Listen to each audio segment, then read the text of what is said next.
amigos, meus irmãos, sejam todos bem-vindos a mais uma edição do Evangelho no Lar, promovido pelo Grupo Espírita Garimpeiros da Luz, aqui em Natal, Rio Grande do Norte. É sempre uma alegria renovada estarmos aqui com vocês para o encontro da família com Jesus. Momento em que a família se reúne para pensar em Jesus, para sentir Jesus, para estudar os seus ensinamentos. Permitir que Jesus chegue, entre em nossa casa, sempre fique conosco, ajudando-nos em nossa caminhada. Não esqueçamos o recipiente com a água que é fluidificada durante a nossa reunião de estudo pelos guias espirituais. Então, meus amigos, a gente aqui está, que nós possamos contribuir para a difusão do Evangelho do Cristo, né? Então a gente convida, venha participar com a sua família desse momento conosco, essa oportunidade de estudo e de prece que fortalece os nossos laços com o Altíssimo.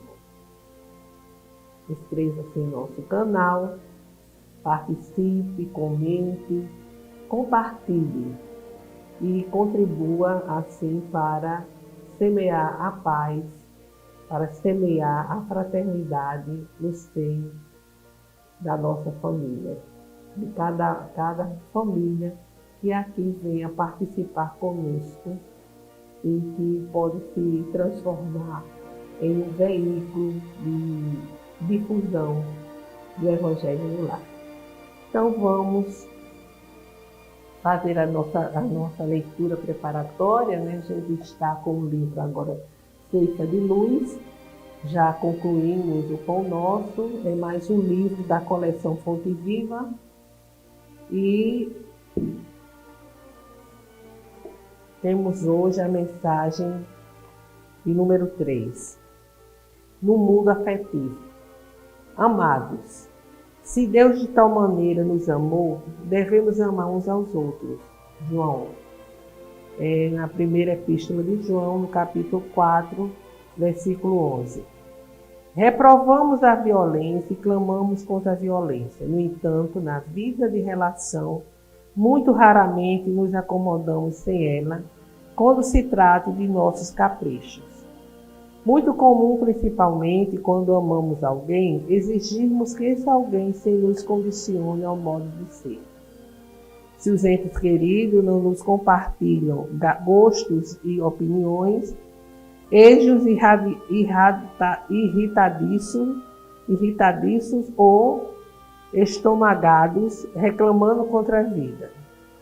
Todavia, a paz da alma requisita compreensão, e a compreensão conhece que cada um de nós tem a sua área própria de interesse e de ideais. A natureza é o mostruário dos recursos polimórficos com que a sabedoria divina plasmou a criação. Todas as flores são flores, mas o gerânio não tem as características do cravo e nem a rosa as da violeta. Todos os frutos são frutos, mas a laranja não guarda semelhança com a pera. Além disso, cada flor tem o seu perfume original, tanto quanto cada fruto não amadurece fora da época prevista. Assim também as criaturas. Cada pessoa respira em faixa diversa de evolução. Justo nos detenhamos na companhia daqueles que sentem e pensam como nós, usufruindo os valores da afinidade. Entretanto, sempre que amarmos alguém que não comunga a onda de nossas ideias e emoções, abstenhamos-nos de lhe violentar a cabeça com os moldes em que se nos padroniza a vida espiritual. Deus não dá cópias. Cada criatura vive em determinado plano de criação, segundo as leis do Criador. Aparemos-nos para que em nosso setor de ação pessoal venhamos a ser nós mesmos. Respeitemo-nos mutuamente e ajudemo-nos a ser uns para outros o que o Supremo Senhor espera que sejamos, uma bênção. A convivência é algo muito difícil, né? E isso realmente ocorre. Quando se ama uma pessoa, se quer, de repente, moldá-la à nossa maneira de ser, aos nossos planos, às nossas ideias. Então, meus amigos, vamos fazer a nossa prece inicial, vamos pensar em Deus, nosso Pai, elevar nossos sentimentos, a nossa mente ao Altíssimo.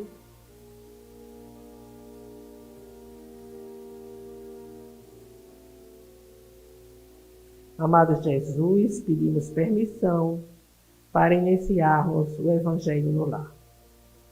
Que todos os companheiros e participantes sejam parados e fortalecidos em suas necessidades e envolvidos pela vossa luz, inspirados pelo vosso amor. Permaneça conosco, Jesus, e assim seja. Bem, meus amigos, estamos fazendo o Evangelho no lar com base nas reflexões evangélicas do Espírito Emmanuel, que ditou, através de Chico Xavier, o Livro da Esperança. Hoje temos o capítulo 20, que diz no domínio das provas. E esse capítulo, ele está baseado nessa passagem evangélica tão conhecida nossa, e que Kardec incluiu no capítulo 8º, Bem-aventurados aqueles que têm puro coração. Que a gente já vem falando já há alguns dias atrás, né? Que é a pureza de coração. Coração livre de orgulho, de vaidade e de tantas outras viciações espirituais, más inclinações espirituais.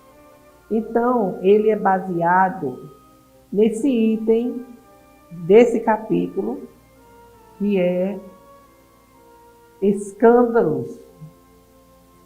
Se vossa mão é um motivo de escândalo, cortai-a. Ai do mundo por causa dos escândalos, porque é necessário que venham escândalos. Mas ai do homem porque o escândalo vem. Se alguém escandalizar um dos pequenos que crê em mim, seria melhor para ele que se lhe pendurasse no pescoço uma dessas mós que um ajo gira e que o lançasse no fundo do mar. Tende muito cuidado em não desprezar nenhum desses pequenos. Eu vos declaro que no céu seus anjos veem sem cessar a face do meu Pai, que está nos céus, porque o Filho do Homem veio salvar o que estava perdido. Se vossa mão ou vosso pé vos é um motivo de escândalo, cortai-a e atirai-os longe de vós. É bem melhor para que vós entreis na vida não tendo senão um pé ou só uma mão, do que terdes dois e seres lançados ao fogo eterno.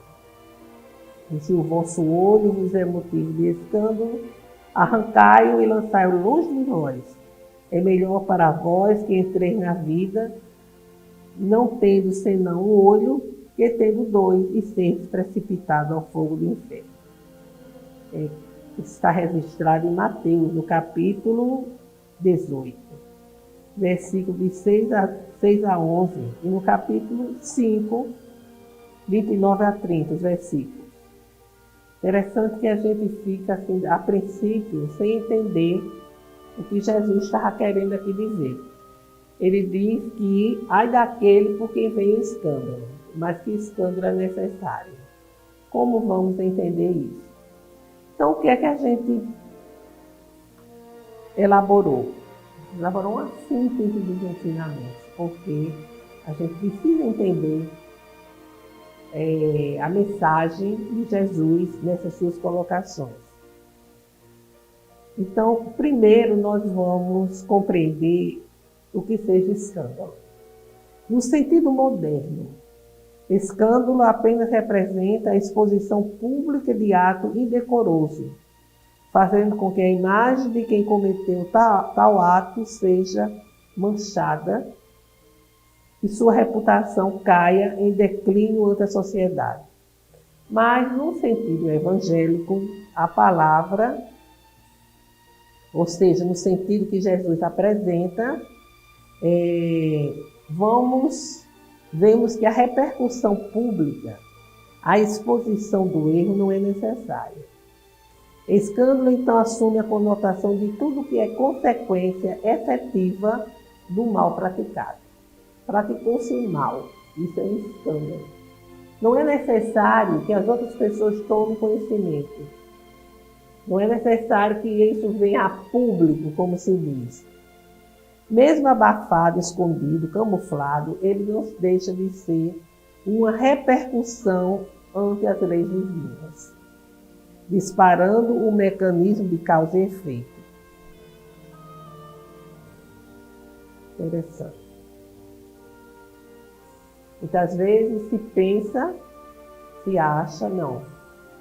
Eu cometi esse erro, cometi um crime, mas só eu sei, ninguém mais.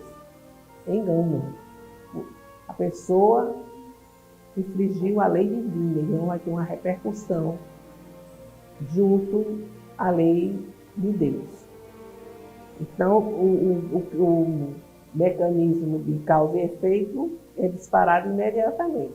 Você fez, isso fica registrado em sua consciência, junto às leis divinas, e o efeito, a consequência do que você fez é automático, ou seja, é a lei de causa e efeito. Mas cedo ou mais tarde, a consequência virá até você. É todo procedimento contra a moral. Tudo que leva o homem à queda, o mau exemplo, princípios falsos, abusos de poder, entre outros. É tudo aquilo que fazemos e que desequilibra nossa harmonia interior. Mas é preciso que haja escândalo. E aí, como é que fica? Como é que a gente pode entender? Quando ele diz que é preciso que haja escândalo, porque a terra é ainda habitada por criaturas imperfeitas. É natural e consequente que destas pessoas se esperam atos maldosos. É a consequência do nível moral e espiritual que a criatura se encontra. Ainda estamos em um planeta de provas e de expiações, de transição, onde o mal predomina. Então, logicamente, que o mal predominando, as pessoas que se encontram inseridas nessa maldade vão praticar atos indevidos, ou seja, escândalos. Torna-se necessário que os escândalos venham, porque estando a terra em estágio de provas e de expiações, como já falamos, os homens punem a si mesmos pelo contato de seus vícios, cujas primeiras vítimas são eles próprios e cujas inconvenientes acabam por compreender. Ou seja, aquele homem aquela criatura que se encontra em um processo de viciação, seja o vício qual for.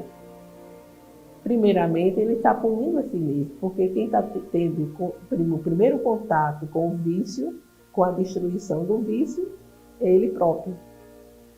Além disso, os escândalos constituem advertências para a observância dos bons princípios, porque se assim não fosse, dificilmente se poderia aquilatar os males que produzem os instintos agressivos, ou seja, os comportamentos destrutivos.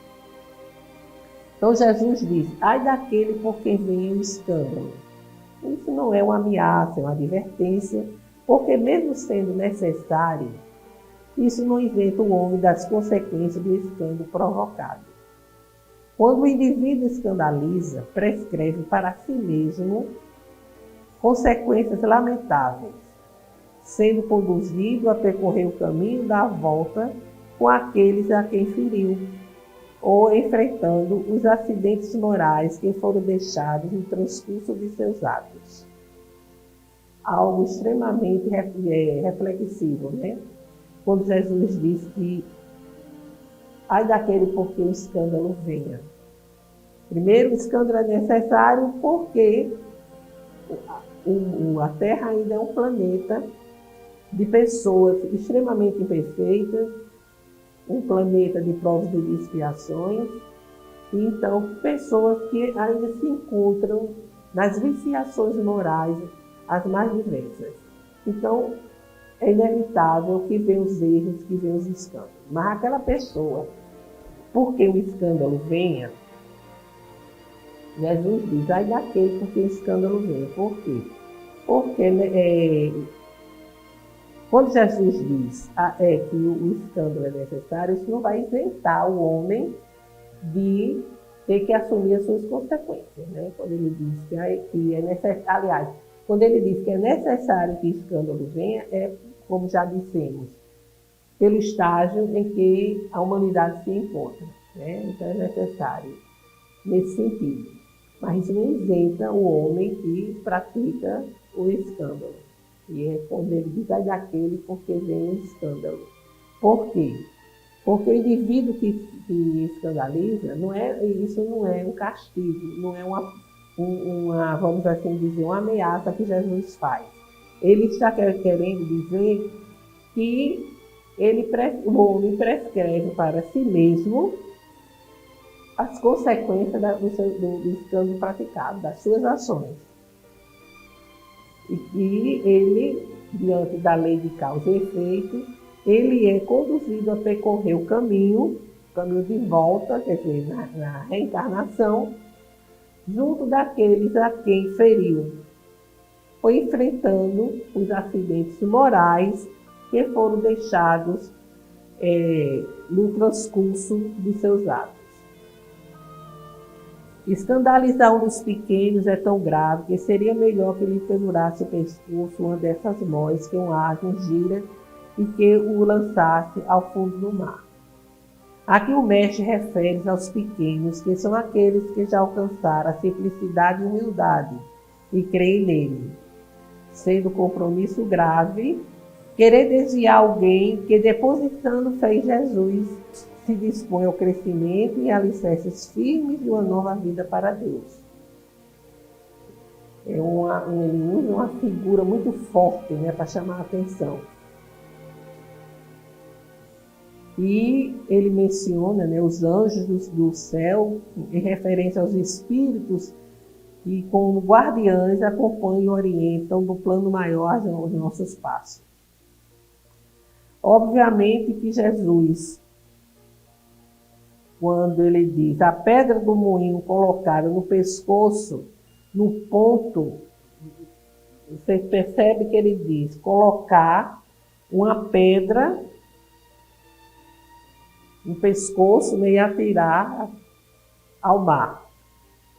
Essa pedra, vejam que é colocada no pescoço, no ponto de interação cérebro-coração, que sugere providência pela luta reeducativa que se expressa em experiências reencarnatórias, constituindo-se no instrumento de burilamento dos valores do espírito.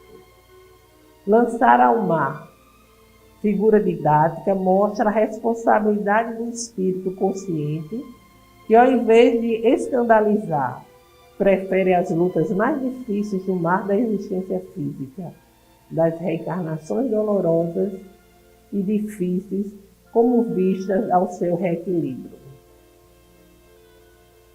É uma reflexão, eu particularmente trouxe, achei uma reflexão e assim, uma interpretação das palavras de Jesus muito interessante. E nem que nós não alcançamos assim, por isso que a gente trouxe na nossa pesquisa, porque para não ser interpretado ao pé da letra, né?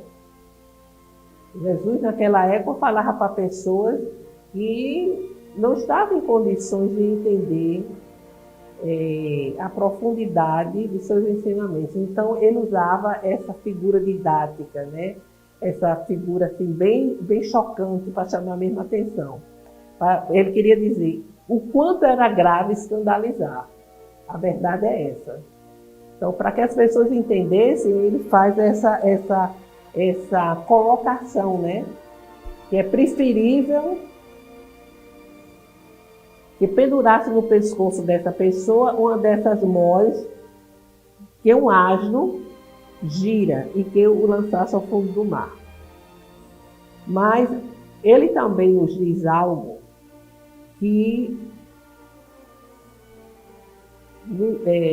nos fala no quanto é negativo escandalizar, cometer erros que venham exatamente chamar a atenção da população, que venham chocar e que venham prejudicar, ferir alguém. Quando ele diz é preferível ter a mão cortada, o pé cortado, do que eles venham a servir, contribuir com algum tipo de escândalo. Então, é preferível que a sua mão venha a fazer um escândalo, venha a cometer um erro, a cometer um crime. É necessário, seria melhor que essa mão fosse cortada, que esse pé fosse cortado, que a pessoa ficasse sem um olho.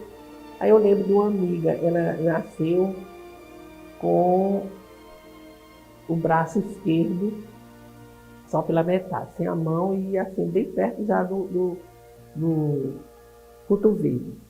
E ela gostava muito de ler o Evangelho e também os ensinamentos da doutrina espírita. Ela disse: já sei que essa minha mãozinha escandalizou muito. Escandalizou tanto que Deus não permitiu que eu viesse com ela completa para não fazer mais bobagens. E levar tudo muito na brincadeira. Então, interpretando essas palavras de Jesus, a gente percebe que Jesus quer dizer que devemos ter todo um empenho, todo um esforço para não cometermos escândalos, ou seja, para não cometermos erros que venham prejudicar nós mesmos, que venham prejudicar o nosso próximo, crimes, sejam eles quais forem. Não é só o crime, quando a gente fala no crime, a gente pensa logo alguém matando uma pessoa e por aí vai. Existem os crimes, os mais diversos. O crime que é cometido pelos comentários da maledicência, por exemplo. As palavras têm um poder muito grande e os comentários indevidos sobre a honra de alguém, a calúnia que se pratica prejudicando inúmeras pessoas, enfim, tudo isso é escândalo, tudo isso é crime, tudo isso são incorreções, são atitudes incorretas, né? Quando nós usamos da maledicência, quando nós usamos dos comentários, né? Dos comentários hediondos até sobre alguém, nós estamos escandalizando. Então, é isso que Jesus diz. Ai daquele que comete escândalo, porque você está prejudicando o seu próximo. Um comentário bobo, assim, uma ironia que se faz com relação a alguém, que muitas vezes prejudica a pessoa, às vezes comentários de brincadeira, o tal do bullying, né? Que tem prejudicado tantas pessoas, comentários maldosos que crianças cometem, que adolescentes cometem, porque aprendem no seu cotidiano, na maioria das vezes na família, com os pais, com os irmãos maiores, a ter esse tipo de conduta, de deboche com relação à aparência do coleguinha, a classe social, enfim, as inúmeras situações que são olhadas com preconceito, são olhadas com deboche mesmo, né? Situações de pessoas que são menosprezadas, ridicularizadas. A gente vê demais, e hoje nas redes sociais, então, e nós tivemos no nosso cenário nacional, condutas, né, condutas assim, deploráveis, maldosas, cruéis, com relação a determinadas situações que as pessoas estavam vivenciando e que fizeram piada, que debocharam. A gente, hoje, com essa tal de redes sociais, tudo é muito colocado em evidência, é muito divulgado. E o pior é que outras pessoas entram na mesma sintonia e vão engrossando as fileiras da crueldade, né? Então, tudo isso é escândalo, é prejudicial. Nós estamos regidos por leis divinas e Jesus já dizia, a cada um segundo suas obras, ou seja, nós temos uma lei divina que é a lei de causa e efeito. Às vezes a gente não sabe porque está passando por determinada situação, porque esquece o que fez anteriormente. E quando a gente diz anteriormente, não é em vidas passadas, não. Não é só em vidas passadas. Muitas situações dolorosas que hoje passamos, nós passamos porque, há um tempinho atrás, nós fizemos por onde hoje está naquela situação. É incrível, a gente não percebe, até porque muitas vezes a gente não conhece o que é a lei de causa e efeito, ou não acredita, e vai fazendo da nossa vida uma vida de atitudes anticristãs. Embora tenhamos um rótulo de cristão, porque estamos nessa naquela religião cristã, que prega os ensinamentos de Jesus. Então, meus amigos, é realmente um ensinamento que se encontra nesse capítulo 8º do Evangelho segundo o Espiritismo, que devemos não só ler, mas estudar e fazer as nossas reflexões, porque traz ensinamentos profundos, muito mesmo, com relação à nossa vida, né, ao nosso cotidiano. Então, meus amigos, vamos agora fazer as nossas vibrações, né? Momento de elevarmos sentimentos, pensamentos positivos de amor, de perdão, de saúde, de fé, de esperança. Pensamentos vibratórios, gerando ondas que nos envolvem, nos fortalecendo.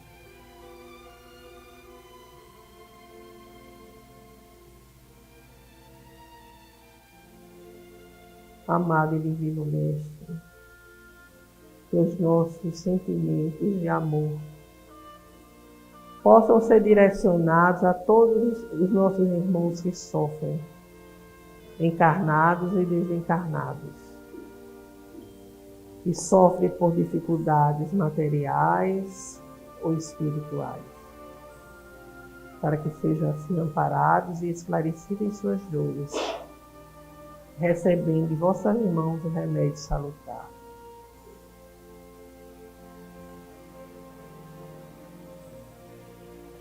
Senhor Deus, nosso Pai, rogamos mais uma vez pela paz entre as nações,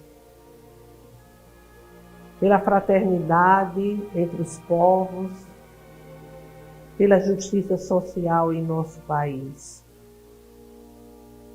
pelo fortalecimento da doutrina espírita, que ela permaneça em sintonia com a codificação e com o Evangelho de Cristo, pelo perdão e concórdia daqueles que não sintonizam conosco, por todos os enfermos que que estão nos hospitais, nas clínicas, nos asilos, pelas ruas, em seus lares, para que encontre o lenitivo de suas dores e, se possível, a cura.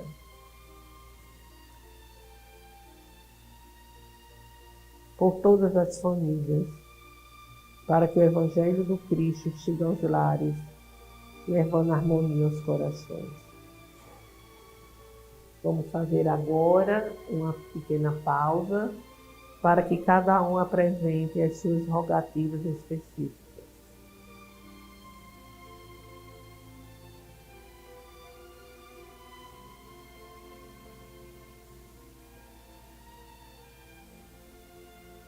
Acolhei Jesus as nossas rogativas e intercedei junto a Deus Pai por todos nós.